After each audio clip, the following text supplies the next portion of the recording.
Yes, सो हम अभी topic जो देखने वाले हैं that is the moving coil galvanometer. क्या? Moving coil galvanometer. गैल्वेनोमीटर का नाम तो सुना ही है हमने। ओके, हमने क्लास 10th में भी जब इलेक्ट्रिसिटी वाला चैप्टर देखा था उसमें भी हमने देखा था कि करंट है, पास हो रहा है या नहीं हो रहा, उसके लिए हम गैल्वेनोमीटर रख देते थे। और अगर वो गैल्वेनोमीटर में डिफ्लेक्शन आ रहा है तो करंट पास हो रहा है, और अगर नहीं आ रहा है तो पास नहीं हो रहा है। मतलब यहाँ पर वही है, हम अब डिटेल में देखने वाले हैं गैल्वेनोमीटर को। वहां तो हम सर्किट के बीच में सिर्फ डाल देते थे, लेकिन वो अंदर से क्या है, कैसा है, कौन सा प्रिंसिपल पे वर्क कर रहा है, वो सब अब हम 12th में देखने वाले हैं। सो गैल्वेनोमीटर सबसे पहले तो एक डिवाइस है। किस चीज के लिए यूज होता है? अगर कोई भी इलेक्ट्रिकल सर्किट में करंट चेंजेस हो रहा है, मतलब करंट प्रोड्यूस हो रहा है और प्रोड्यूस होने के बाद चेंज हो रहा है, या फिर करंट की डायरेक्शन चेंज हो रही है। देखो डिफ्लेक्शन भी चेंज हो जाएगा। जैसे कि अभी ऐसे स्ट्रेट है, इस डायरेक्शन में करंट जा रहा है और सपोज ऐसे डिफ्लेक्ट हो गया तो फिर इस डायरेक्शन में जाएगा तो ऐसे डिफ्लेक्ट होगा। व्हाटएवर, सेम डायरेक्शन में भी डिफ्लेक्ट होगा, ऑपोजिट। लेकिन कहने का मीनिंग है कि करंट की डायरेक्शन चेंज होगी तो भी डिफ्लेक्शन चेंज हो जाएगा। ओके, सो कोई भी इलेक्ट्रिकल सर्किट में स्मॉलेस्ट अमाउंट ऑफ करंट और वोल्टेज चेंज को आइडेंटिफाई करने के लिए ये डिवाइस यूज किया जाता है। Done? Okay. So moving coil galvanometer is an instrument. ये एक इंस्ट्रूमेंट है, एक डिवाइस है। किस चीज के लिए यूज होता है? यूज्ड फॉर डिटेक्शन करने के लिए and measurement of small electric current and electric voltage. Okay, पहले तो डिटेक्ट करो और फिर मेजर करो। मेजर करने का मीनिंग है कि कितना ज्यादा कितना कम हो रहा है। डिफ्लेक्शन से हमें पता चलेगा, जितना ज्यादा चेंज उतना ज्यादा डिफ्लेक्शन, डायरेक्टली प्रोपोर्शनल, और जितना कम चेंज उतना कम डिफ्लेक्शन। ओके, अमाउंट नहीं एक्चुअली पता चलती है हमें। जैसे उसके लिए तो हम यूज करते हैं ना ए मीटर और वोल्ट मीटर। तो भाई कितना करंट पास हो रहा है वो ए मीटर से पता चल जाएगा। कितना वोल्टेज पास हो रहा है, कितना वोल्टेज है दो टर्मिनल के रिस्पेक्ट में, वो हमें पता चल जाएगा वोल्ट मीटर से। यहां से हमें क्या पता चल रहा है? पहले तो हम डिटेक्ट कर रहे हैं कि भाई चेंज है या नहीं है, किस में, करंट में भी और वोल्टेज में भी। और फिर उसका मेजरमेंट भी हम करते हैं, मतलब कितना ज्यादा और कितना कम चेंजेस हो रहा है। डन? तो एक सेंटेंस लिखना है कि एक डिवाइस है, एक इंस्ट्रूमेंट है, किस चीज के लिए यूज होता है? Detection and measurement of small electric current and voltage. Done? Then तुम्हें ये फिगर ड्रॉ करनी होगी। ओके, और जितनी हो सके उतनी सिंपल फिगर ही हमने यूज की है। ओके, सो क्या करना है हमें? अगेन दो मैग्नेट्स हैं। इससे पहले भी हमने मैग्नेट्स वाली थियरी देखी, उसमें रेक्टेंगुलर कॉइल रखी थी मैग्नेट्स के बीच में। यहाँ पर भी मैग्नेट्स है, लेकिन यहाँ पर थोड़े से डिफरेंट मैग्नेट्स हैं। देखो तुम उसके एंड देखो, तो ये ऐसे सर्कुलर है, यहाँ भी ऐसे सर्कुलर है। हम यहाँ पर ऐसे स्ट्रेट लाइन, मतलब यहाँ भी रेक्टेंगल यहाँ भी रेक्टेंगल, वैसे लेते थे। So north face and south face, वैसे नॉर्थ एंड साउथ जो लेते थे वही मैग्नेट्स है। मतलब क्या? मैग्नेटिक फील्ड प्रोड्यूस है, एक्सटर्नल मैग्नेटिक फील्ड है, लेकिन हमारा पॉइंट क्या है? हमने सर्कुलर मैग्नेटिक फील्ड क्रिएट की है। ओके, और सर्कुलर ना बोल के हम वर्ड यूज करते हैं रेडियल मैग्नेटिक फील्ड। क्या? रेडियल मैग्नेटिक फील्ड, मतलब उसकी रेडियस के अलोंग वो वेरी करेगा। कौन? मैग्नेटिक फील्ड रेडियस के अलोंग। वहां पहले रेडियस के अलोंग नहीं था। अंडरस्टूड? ओके, तो यहाँ पे रेडियल मैग्नेटिक फील्ड जनरेट होगी, एक्सटर्नल मैग्नेटिक फील्ड। देन हम एक अगेन रेक्टेंगुलर कॉइल लेते हैं, लेकिन ये रेक्टेंगुलर कॉइल को हम लपेट लेते हैं। जैसे कि हम सोलेनॉइड में जो सॉफ्ट आयरन कोर था उसके ऊपर कंडक्टर को ऐसे हम टर्न आउट करते थे और से वाइंडिंग करते थे। ओके, वो टर्न किया और वाइंडिंग किया और फिर वो सॉफ्ट आयरन निकाल दिया, तो जो बना वो ऐसे स्प्रिंग जैसा स्ट्रक्चर, वही हमारा सोलेनॉइड था। तो वैसे ही यहाँ पर हम क्या कर रहे हैं? ये सॉफ्ट आयरन है, अगेन सर्कुलर सॉफ्ट आयरन है, जस्ट लाइक अ सिलेंडर। उसके ऊपर ऐसे रेक्टेंगुलर कॉइल हम वाइंड कर रहे हैं। डन? ये हमने क्या किया? ऐसे ये एक कॉइल, फिर ये दूसरी, फिर ये तीसरी, लाइक दैट। ओके, तो ये हमने किया। अगेन उसके ऊपर हमने स्प्रिंग भी ज्वाइंट की है। वो क्यों की है वो अभी हम डिस्कस करेंगे। स्प्रिंग भी ज्वाइंट की है एंड उसके साथ ये हमारा इंडिकेटर है, मतलब कॉइल के साथ। मतलब कॉइल अगर मूव करी, अगर कॉइल मूव हुई, ये वाली हमारी रेक्टेंगुलर कॉइल मूव हुई, ऑब्वियसली होगी, क्यों होगी? अभी तो हमने रेक्टेंगुलर कॉइल वाला देखा था कि अगर एक्सटर्नल मैग्नेटिक फील्ड में रेक्टेंगुलर कॉइल रखी हुई है तो वो टर्न होगी और उसके ऊपर टॉर्क लगेगा, और टॉर्क का फॉर्मूला था mb sin थीटा, वो हमने डिस्कस कर लिया ऑलरेडी। सो जो कॉइल है उसमें हमारा फॉर्मूला आता है torque is equals to mb sin theta. Okay, magnetic dipole moment, magnetic field and sine theta. Okay, और m का फॉर्मूला क्या था? I into A. m क्या था? I into A, current into से एरिया वेक्टर। डन। और formula भी वही था, उसका मतलब यूनिट भी वही था, ampere metre square. Okay, so वही पूरा का पूरा सेटअप है, लेकिन सारे सेटअप्स मिक्स किए गए हैं, मतलब एक साथ लिए गए हैं। अब इसका प्रिंसिपल समझते हैं, समझ में आ गया? ओके, सो नाउ देखो principle, its working is based on the fact that, अब ये किसके ऊपर वर्क करता है? ये फैक्ट के ऊपर वर्क करता है when a carrying coil is placed in a magnetic field, कि भाई मैग्नेटिक फील्ड के अंदर करंट कैरिंग कॉइल रखी हुई है, मतलब ये हमारी कॉइल है, जो रेक्टेंगुलर कॉइल है वो हमारी कॉइल है, वो रेक्टेंगुलर कॉइल है, उसमें से करंट पास हो रहा है। ओके, तो उसमें से करंट पास होगा तो उसकी वजह से भी मैग्नेटिक फील्ड होगी, और उसकी बात अभी हम नहीं कर रहे हैं। लेकिन करंट कंडक्टर है, तो कोई भी कंडक्टर हो मैग्नेटिक फील्ड के अंडर में हो तो उसके ऊपर फोर्स लगेगा, टॉर्क लगेगा, वो सब कुछ हमें पता है। तो वही चीज की मैग्नेटिक फील्ड होगी and it experiences a torque, वो एक्सपीरियंस करेगा एक टॉर्क, ये तो हमें पता ही है। दैट इज इक्वल्स टू, हमने अभी तो बोला mb sin थीटा, अब m का फॉर्मूला क्या है? ia, तो IAB sin थीटा, वही था ना। So torque is equals to IAB sin theta, और नंबर ऑफ टर्न्स एक से ज्यादा हो तो n से मल्टीप्लाई करना पड़ेगा, n नंबर ऑफ टर्न्स है तो n। तो सिंपली हमारा यहाँ पे फॉर्मूला क्या था? हमारा फॉर्मूला जो हमने याद रखा हुआ था, जिसके बेस पे हमने न्यूमेरिकल भी गिने, वो क्या था? वो था हमारा torque is equals to mb sin theta. Done. और फिर m की जगह हमें लिखा है क्या? IAB sin theta. Done. Okay, और अगर नंबर ऑफ टर्न ज्यादा हो तो क्या हो जाएगा? NIAB sin theta, that is equals to our torque. तो वही फॉर्मूला लिखा हुआ, AB sin थीटा, देन से IAB sin थीटा, और n टर्न्स हो तो n से मल्टीप्लाई करेंगे। ओके, रब कर दो ना। हाँ, सो वो हमारा फॉर्मूला हमारे पास है ही।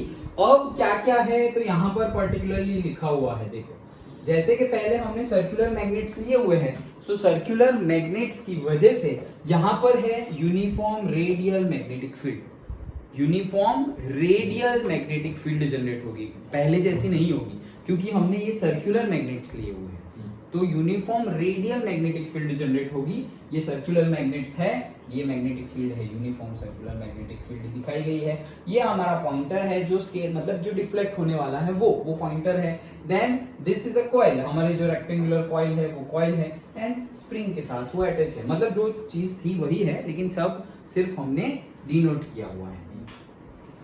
ओके, सो ये हमारा सेटअप है। नाउ अब हम देखते हैं कि टॉर्क लगेगा, हमें पता ही है टॉर्क का फॉर्मूला है mb sin थीटा, n की वैल्यू IA पुट करेंगे, और फिर n नंबर ऑफ टर्न्स हो तो NIAB sin थीटा, वो हमारा टॉर्क है, हमें पता है। ओके, चलो सो आगे बढ़ते हैं। अब ये उसका टॉप व्यू है, अगर यहां से हम देखेंगे ऊपर से, ये हमारे फॉर्मूला में ये मैक्सिमम वैल्यू ऑफ टॉर्क कब होगी? जब b की वैल्यू भी, थीटा की वैल्यू भी क्या होगी? मैक्सिमम। थीटा की वैल्यू मैक्सिमम मतलब क्या? 90, क्योंकि यहाँ पे साइन है तो साइन 91 होगा, साइन 0 तो 0 हो जाएगा, तो 90 डिग्री होना चाहिए एंगल, तब जाके वैल्यू मैक्सिमम होगी। 90 डिग्री कब होगा? तो डिग्री किसके बीच में है? हमारे एरिया वेक्टर और मैग्नेटिक फील्ड के बीच में। तो एरिया वेक्टर और मैग्नेटिक फील्ड के बीच में जो एंगल होगा वो 90 डिग्री हुआ तो मैक्सिमम हो जाएगा। तो टॉप व्यू में देखिए तो हमारा रेडियल मैग्नेटिक फील्ड है वो 90 डिग्री पर ही है, तो टॉप व्यू से हम देखते हैं, देखो ये। ओके, तो ये हमारी मैग्नेटिक फील्ड है और ये हमारा एरिया वेक्टर है, हो गया ना 90 डिग्री। ये नॉर्थ टू साउथ, मैग्नेट्स के बाहर नॉर्थ टू साउथ और मैग्नेट के अंदर साउथ टू नॉर्थ, तो ये मैग्नेट से बाहर है, सो नॉर्थ टू साउथ ये मैग्नेटिक फील्ड है, ये मैग्नेटिक फील्ड है। और एरिया, ये हमारा एरिया है तो ऐसे हमारा एरिया वेक्टर हो गया, बन गया 90 डिग्री। विजुअलाइज कर पा रहे हो? Okay, so theta is equal to 90 degree, ये हमारा एरिया वेक्टर है और ये रेड कलर का जो हमने ये रेक्टेंगुलर लूप ड्रॉ की है वो है। Done, simple. ओके, चलो चिराग, हम मूविंग कॉइल गैल्वेनोमीटर पढ़ रहे हैं। ओके, सो मैग्नेट्स हमने ऑलरेडी लिए हुए थे, वैसे ही रेक्टेंगुलर कॉइल मैग्नेट्स के बीच में रखी हुई हो वही सेटअप है, लेकिन उसमें थोड़ा बहुत मॉडिफिकेशन है। हमने मैग्नेट्स के बजाय सर्कुलर मैग्नेट्स लिए हुए हैं यूनिफॉर्म रेडियल मैग्नेटिक फील्ड के लिए। देन रेक्टेंगुलर लूप को हमने सॉफ्ट आयरन सिलेंडर से ऊपर हमने लपेटा हुआ है, जैसे कि सोलेनॉइड के केस में देखा हुआ था, और स्प्रिंग भी ज्वाइन की हुई है और पॉइंटर रखा हुआ है। क्यों? क्योंकि गैल्वेनोमीटर कहाँ यूज होता है? स्मॉल वोल्टेज चेंज और करंट चेंज को आइडेंटिफाई करने के लिए, तो हम यहाँ से आइडेंटिफाई करेंगे। ओके, तो वो हम वर्किंग समझ रहे हैं अब। तो 90 डिग्री हो जाएगा तो मैक्सिमम टॉर्क आ गया। ओके, देखो थियरी तुम्हें इसी वे में लिखनी है, पहले डेफिनेशन ऐसा लिखो, ओके, एप्लीकेशन डेफिनेशन, फिर फिगर ड्रॉ करो, फिर प्रिंसिपल, देन वर्किंग, ओके, और जो फॉर्मूला है वो, और लास्ट में अगर कोई स्पेशल केस है तो, और अगर ग्राफ है तो ग्राफ। यही सीक्वेंस रखनी है हर थियरी में। अगर थियरी पूछी जाए तो सारी सीक्वेंस तो ये नोट्स में से ही तुम डायरेक्टली प्रिपेयर करके लिखोगे तो भी चलेगा, क्योंकि वही सीक्वेंस रखी हुई है। अंडरस्टूड? ओके, हाँ चलो, सो वर्किंग देखते हैं। When the current flows through the coil, torque acts on it. ये तो हमने लास्ट थियरी में भी देखा था कि जब रेक्टेंगुलर कॉइल है एक्सटर्नल मैग्नेटिक फील्ड के अंडर में रखी हुई है तो टॉर्क जनरेट होगा। तो यहां पर भी टॉर्क जनरेट होगा, which can be given as T is equals to M B sine theta था, m की जगह I इंटू ए है, so I into A B sine theta, और थीटा 90 डिग्री है तो साइन 91, तो वो साइन 91 हो गया। So N I A B हमारा टॉर्क है, कुछ भी नया नहीं है इसमें। Okay, done.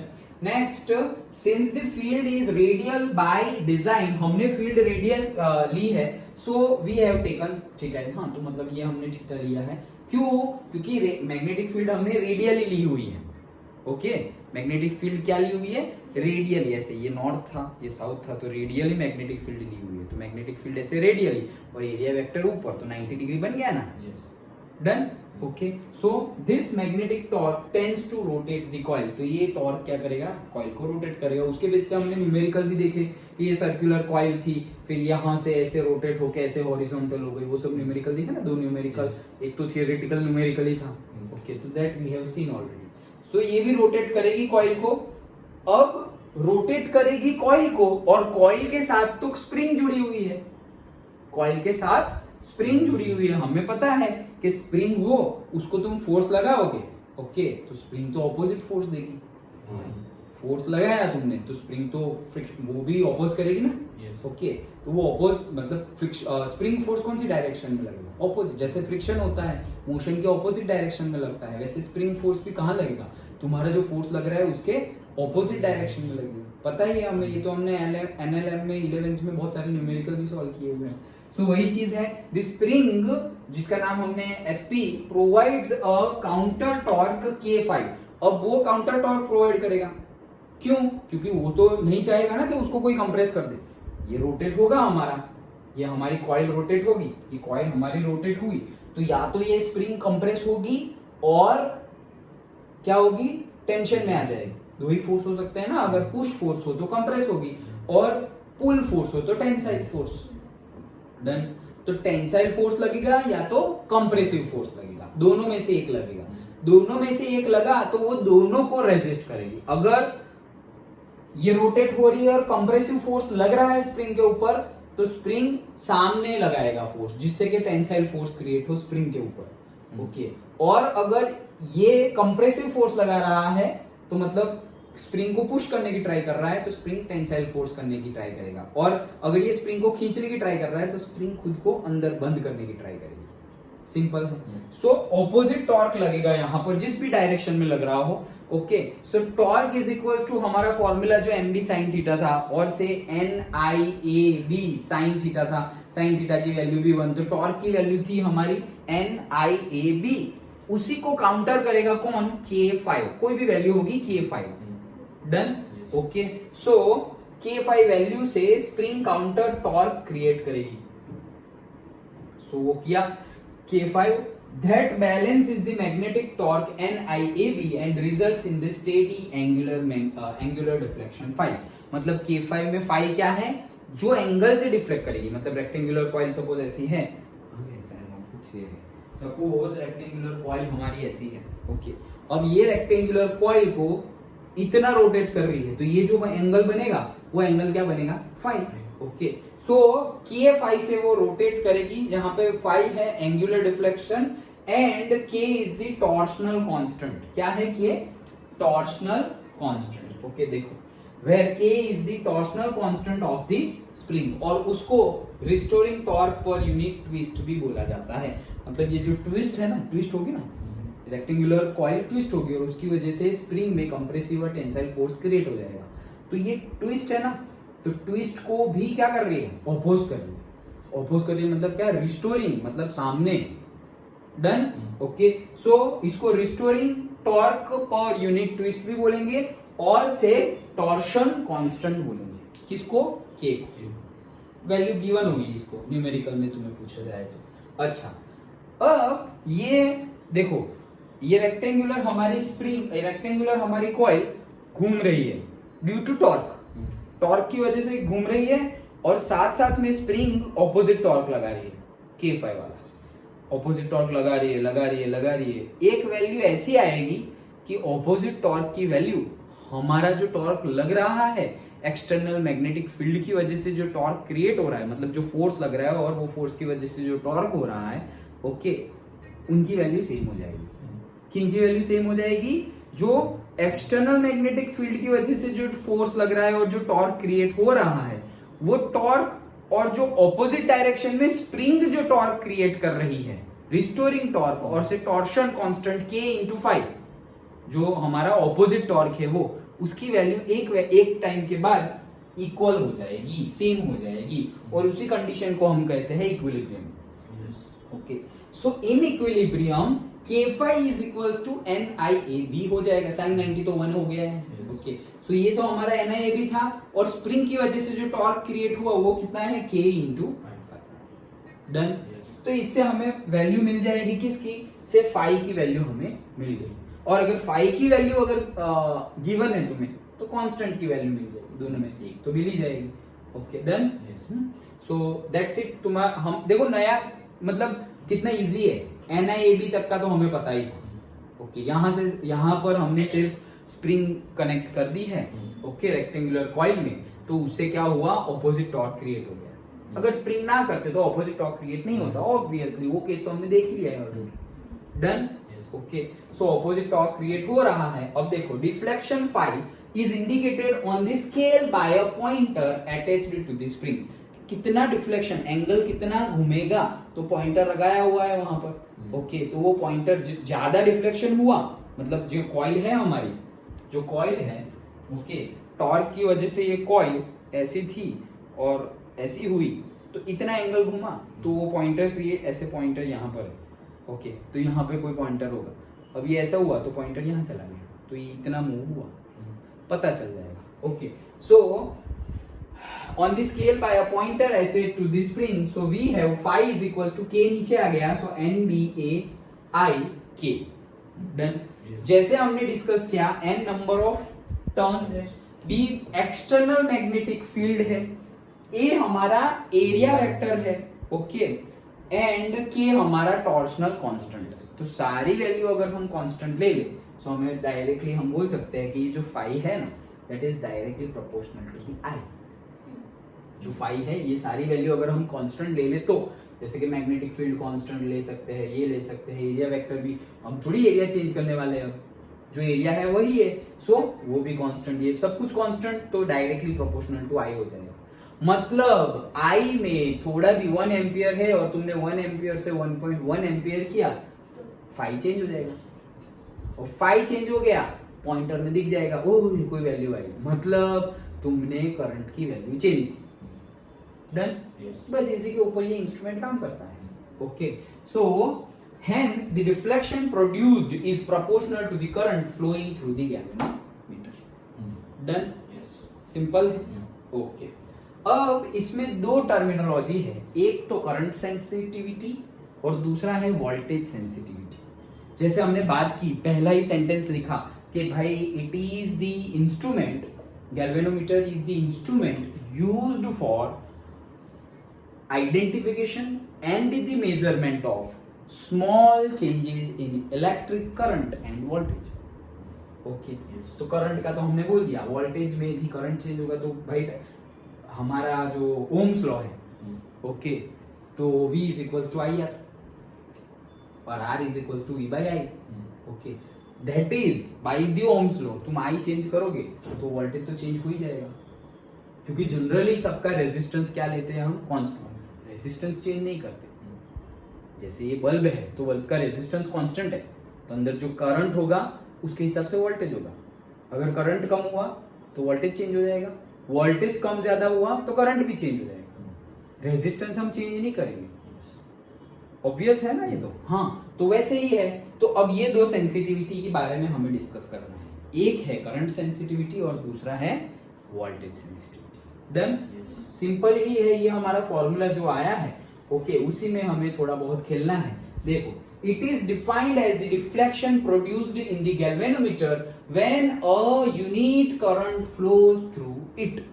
कि यूनिट करंट फ्लो हो, मतलब 1 एम्पियर करंट फ्लो हो, ओके और जो डिफ्लेक्शन आया है, समझो पहले तो करंट फ्लो ही नहीं हो रहा है, करंट फ्लो ही नहीं हो रहा है तो डिफ्लेक्शन आएगा कैसे, correct. Okay again torque create हो सकता है, ओके क्यों टॉर्क क्रिएट होगा, क्योंकि मैग्नेटिक फील्ड के अंदर हमारा, लेकिन अभी हमने करंट फ्लो करवाया ही नहीं, अभी तो हमने करंट फ्लो करवाया ही नहीं है। मैग्नेटिक फील्ड के अंदर हमारा रेक्टेंगुलर कॉइल तो है ही, ओके अब जब यूनिट करंट फ्लो हो तब वो डिफ्लेक्ट करेगा, ओके तो वो सेंसिटिविटी हमारी कहलाती है करंट सेंसिटिविटी। यूनिट मतलब 1 एम्पियर, करंट को नीचे ले लो, so the unit current sensitivity is, देखो हमारा फॉर्मूला क्या था, K phi is equals to N I A B, that's it, sin theta तो ले लिया हमने 90, okay so K phi is equals to N I A B, therefore phi is equals to N I A B divided by K हम लेके आ गए, okay so phi is equals to N I A B वो हम लेके आ गए हैं, by K वो लेके आ गए हैं, तो ये जो phi है डिवाइडेड बाय I आ जाएगा, तो जो फॉर्मूला बाकी रहा that is the current sensitivity. Then हमारा जो फॉर्मूला था, हमारा फॉर्मूला है K phi is equals to N I A B। अब करंट ये हमारे पास लास्ट में क्या आया, phi is equals to N then A B, और हमने बोल दिया कि भाई phi is directly proportional to I, ये हमने बोल दिया। अब अगर हम phi by I करें, phi by I तो ये तो कांस्टेंट ही है, N A B divided by K। phi by I is known as the current sensitivity। वो तो डेफिनेशन में ही बोला ना, it is defined as the deflection per unit current, deflection per unit current। Done, तो ये हो गई हमारी करंट सेंसिटिविटी। अगर डायमेंशंस और से यूनिट की बात करें तो ये होगा हमारा रेडियन में और डिग्री में, ओके तो रेडियन पर एम्पियर, सिंपल है, okay so sensitivity, the unit of current sensitivity is radian per ampere और से division per, then and next is voltage sensitivity. क्या है, voltage sensitivity. So voltage sensitivity again very easy, देखो it is defined as the deflection, again deflection ही है, लेकिन अभी per unit current था, अभी वोल्टेज लाना पड़ेगा ना हमें, okay so deflection produced in the galvanometer when a unit voltage is applied across the two terminals of the galvanometer, okay मतलब phi by I जो था वो था हमारा current sensitivity, phi by V जो होगा वो होगा हमारा voltage sensitivity, simple. So voltage sensitivity is equals to VS, उसको हम IS से डिनोट कर सकते हैं, किसको, करंट सेंसिटिविटी को IS से, I मतलब करंट एंड सेंसिटिविटी का S, सो IS और वोल्टेज सेंसिटिविटी को हम डिनोट कर सकते हैं VS से, सो phi by V, ओके तो 5/v इज इक्वल टू, यहाँ पर फॉर्मूला हमारा क्या था, NBA बाय, देखो कुछ है नहीं ज्यादा, हमारा फॉर्मूला क्या था, हमारा फॉर्मूला था K5 is equal to NBIA, मतलब IAB sin थीटा, ऐसा था। ओके तो ये हमारा फॉर्मूला था। Now phi is equals to हमारा आ गया था NBAI डिवाइडेड बाई के, ऐसा आ गया था। फिर हमने 5/I किया, सो 5/I current sensitivity 5/I is equals to NBA by K. Done. अब हमारा Ohm's law R is equals to V/I, R is equals to V/I और V is equals to IR, जो भी बोलो। ओके सो I की value क्या हुई, I की वैल्यू हो गई V/I। डन। I की वैल्यू हो गई, ये I की वैल्यू हो गई V/I। तो यहां पर हम फॉर्मूला रख देंगे V/R। डन। लेकिन अगर हमने यहां पर V/R रख दिया, यहां पर हमें वोल्टेज लाना है ना, तो यहां पर अगर हमने V/R रख दिया तो ये वापस जो V है उसको दूसरी साइड ले जाना पड़ेगा। करेक्ट। तो हम ऐसा ना करके और सिंपल वे कर देते हैं, क्या, ये हमारा फॉर्मूला है, ओम्स लॉ हमारा ये है, ये हमारा ओम्स लॉ है, R is equals to V/I। Correct. R is equals to V/I है, therefore V is equals to क्या हो जाएगा, IR। R is equals to V/I हमारा ओम्स लॉ, तो V is equals to IR हो गया। V is equals to IR हो गया और हमें क्या चाहिए, हमें चाहिए 5/V, तो 5/I तो है, तो V लाने के लिए क्या करना पड़ेगा, I इंटू R करना पड़ेगा। तो मैं क्या कर रहा हूं, R से यहां भी डिवाइड कर रहा हूं, R से यहां भी डिवाइड कर रहा हूं। डन। दोनों साइड से कट जाएगा, जैसा था वैसा ही है। अब ये IR के बदले में लिख दूंगा क्या, V। सो देयरफॉर ये हो जाएगा 5 divided by V NBA divided by KR, that is equals to voltage sensitivity. क्या किया हमने, जो हमारा फॉर्मूला था उसमें तो phi is equals to NBA by K, I तो था ही, और 5/I जो करंट सेंसिटिविटी क्या है, 5/I NBA बाई के। तो दोनों साइड हमने 1/R से मल्टीप्लाई कर दिया। अगर 1/R से मल्टीप्लाई करोगे सो 1, देखो जो हम यहाँ में करने जा रहा था वो भी तुम कर सकते हो, लेकिन स्टेप्स बढ़ जाएंगे। कर तो सकते ही हो, स्टेप्स बढ़ जाएंगे। देखो क्या हुआ, जैसे कि हमारे पास था 5/I था, तो 5/I और I की जगह मैं लिख दूं V/R, तो ये क्या हो जाएगा 5, और I की जगह लिख दूं मैं V/R, तो यहाँ पे क्या हो जाएगा NBA बाई के तो था ही, अब ये R यहाँ आ जाएगा, so 5/V is equals to NBA divided by KR, आएगा तो वही। डन। आएगा तो वही, लेकिन सिंपल कर दो 1/R से क्या कर दो, एक स्टेप, दोनों साइड एक एक स्टेप ही है। ओके बट ये तुम्हें मतलब याद नहीं रखना पड़ेगा कि इसके वैल्यू रखनी है ओम्स लॉ से, डायरेक्टली तुम्हें पता ही है कि IR इज इक्वल टू क्या होता है, V।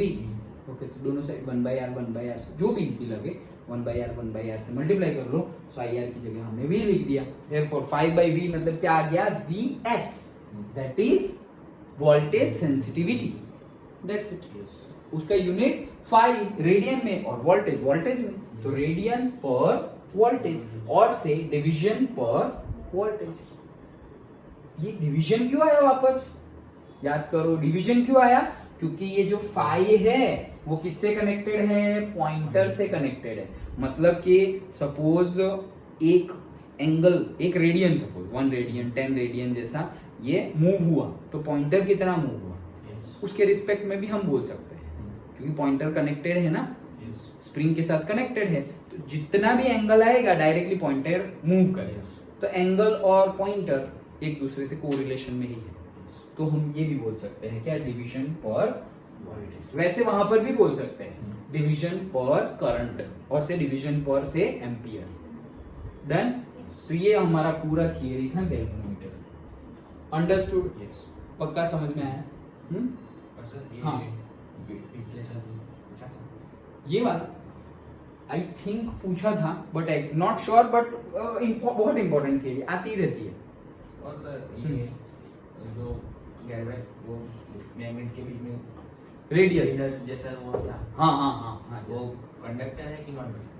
नहीं कंडक्टर है, कंडक्टर है। सॉफ्ट आयरन मतलब कंडक्टर ही है। करंट उसमें नहीं नहीं, क्योंकि हमारा जो वायर है, जैसे कि हमारा सोलेनोइड था, ये कंडक्टर है, सॉरी ये सॉफ्ट आयरन है, अब हमारा कॉपर वायर है, तो कॉपर वायर को हम ऐसे ऐसे ऐसे ऐसे करके ऐसे सोलेनोइड बना दिए। अब तुम ये सॉफ्ट आयरन को वहां रखे रहो या उसको निकाल दो, कोई फर्क पड़ने वाला नहीं। अंडरस्टूड? करंट उसमें क्यों नहीं जाएगा? अगर हमने तो करंट उसको भेजा ही नहीं, डायरेक्टली अगर करंट देंगे हम, जैसे कि कॉपर वायर डायरेक्टली इसके ऊपर टर्न आउट कर दिया है और कॉपर वायर में से करंट पास किया तो उसमें जाएगा, कंडक्टर होगा। लेकिन हमारा तो इंसुलेटिंग होगा ना, जो ये सॉफ्ट आयरन है उसके ऊपर में, जैसे कि ये वायर है इंसुलेटिंग वायर, वो ऐसे कर दूंगा, ओके, तो फिर करंट पास होगा वो कंडक्टर में से, लेकिन सॉफ्ट आयरन में से पास होगा नहीं। डन? है तो कंडक्टर ही, है तो कंडक्टर ही, और अगर इंसुलेटिंग वायर हमने नहीं रखे तो फिर वहां भी करंट जाएगा, ऑब्वियसली जाएगा। ओके, आ गया समझ में? इसीलिए हमने बोला नॉट से current passing through the cylinder, ऐसा हमने नहीं बोला। हमने क्या बोला? Current passing through the rectangular coil, ऐसा बोला, क्योंकि वो सिलेंडर के ऊपर हमने रेक्टेंगुलर कॉइल बनाई हुई। Okay, done?